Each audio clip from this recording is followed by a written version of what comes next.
Hello, everyone. This is Mr. Simone once again, and we have two more quick lessons. So, for today, I thought that I would go over again the significance of Juneteenth as a celebration because it was just voted by Congress unanimously in the Senate, and I'll talk about the House in a second, to become a national federal holiday signed by President Biden. So, what is Juneteenth? Well, it is the day when General Gordon Granger from the Union Army went down to Galveston, Texas, and he announced to the people there that slavery had been abolished. Now, slavery had been abolished 2 years earlier, in 1863. But if you recall, this was the Emancipation Proclamation map. When Abraham Lincoln issued the Emancipation Proclamation, he freed all the slaves living in the rebellious states in the Confederacy. But those states were not following him as their president. He did not free the slaves in Missouri, Kentucky, Maryland, and Delaware. Those states sided with the Union.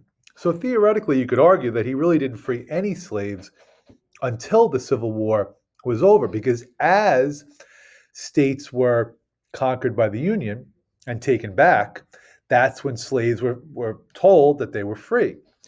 Texas, where very little, if any, fighting took place, was so far removed that even after the war was over, they were not aware that slavery had been abolished. So it was that decision by the Union General Gordon Granger, when he went down to read and announce the end of slavery, it became this very historic moment, and it's June 19th that it took place. So since 1979, Juneteenth has been a holiday in Texas, massive celebration, but it's not until a couple days ago that it became a federal holiday. So Juneteenth has had a significant impact for a very long time. But it was not until a couple days ago that President Biden was able to sign a bill that was, think about that, unanimously approved in the Senate. Every senator voted for it. There were in the House of Representatives, if you remember, there are 435 people in the House of Representatives, 14 Republicans who did vote against it. But the bill clearly became a law. And I think a lot of people are getting a history lesson before their eyes. So that was my way of reviewing with you the significance of Juneteenth. Hopefully, you have some recollection of this from earlier in the year, but if not, it's a good refresher. And if you have any questions, your optional assignment is to send them to me on Google Classroom, and I will respond to all of them. So thank you very much for listening. Hopefully you all understand the significance of this day. And I guess I should also say, I guess I'm a little bit in summer mode here. It's not until the 13th Amendment that is ratified, so Juneteenth was June 19th, 1865. The 13th Amendment was not ratified until December.